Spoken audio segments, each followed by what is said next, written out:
thought you played very patiently the first half against a stubborn Duke 2-3 zone.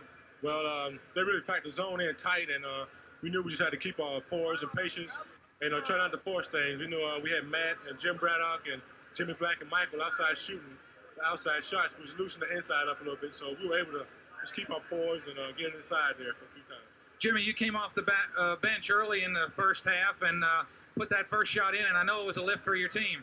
Yeah, I just try to do that when I get in the games, try to lift the team any way I can, offensively or defensively. Well, I know you had a big game a couple weeks ago against the University of Virginia, and I know that had to help your confidence. Yeah, it did. I just had a good time in that game. I'm going to try to play as hard as I can in every game. Matt, in the second half, I couldn't help but notice at the start of the second half, your defensive intensity was a lot greater, and it created some turnovers right away. Was that part of Coach Smith's plan in the locker room? Yeah, the first half we didn't play too well on defense. We kind of lackadaisical, and we had to pick that up to win the ball game. That was the main point of the game for us. I also couldn't help but notice that the 2-3 zone obviously was designed to keep the ball out of the middle, and you guys were getting some great looks at the basket. Yeah, we tried to penetrate and dish off to the big guys, and then they'll dish out and get the open jump shot and crash the boards. James, in the first half, I didn't think they could get it into you too well inside, but it seemed like every time they did, you knew what to do with it, and you went to the basket aggressively. Did Coach Smith tell you to try and create some problems inside for the Duke team? Well, no, basically I just gave him one fake down low to Sam, and everybody with Sam Perkins in the game, I think the other players are aware of it, so I just faked like I was going to throw it to him, and that gave me a little bit of room to operate. I've noticed you doing something a little different that not many players in college are doing, but a lot of times you break into that zone in the middle, you catch the ball and maybe fake a pass, fake a shot before you land, and that creates a lot of trouble for the defense. Well, that's something that I watched Walter Davis do when he played here, and Coach Gutch just told me to try it a couple times, and it really works. So it sort of gets fakes the defense out. Jimmy, you've had a good week. You had a road win against North Carolina State and now a road win against Duke. I know that excites you.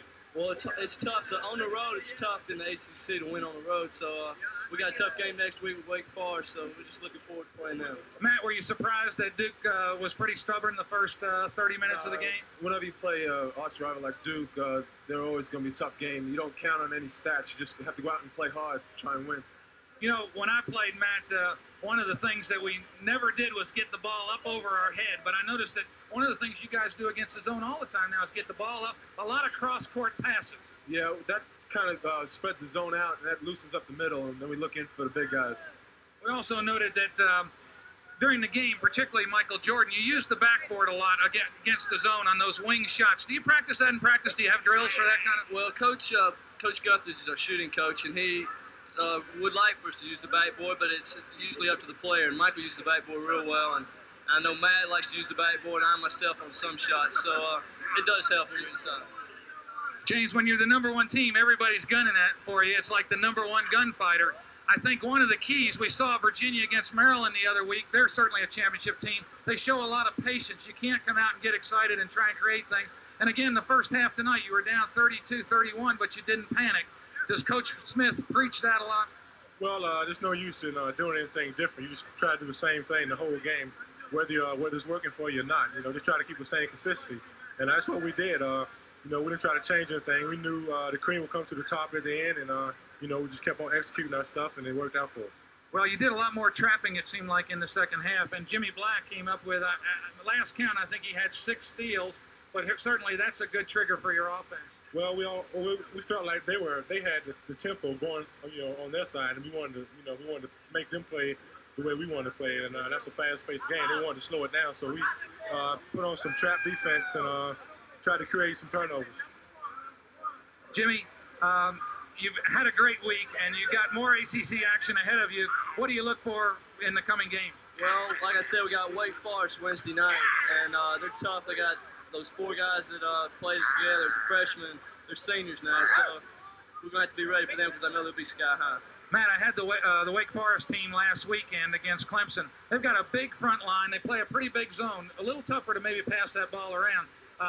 What do you look for from Wake Forest? Well, they're a tough team. They beat us pretty badly. Carmichael last year, we beat them. So it's going to be a tough game, just like every game in the ACC is going to be. Well, as I said earlier, when you're the #1 team in the country, everybody's gunning for you. Today, Duke gunned for you. They gave a good effort, but again, you showed why you are the #1 team. I know you got a rematch coming up, James, with Ralph Sampson and the University of Virginia. It's a little ways down the road, but your thoughts on that big game last week?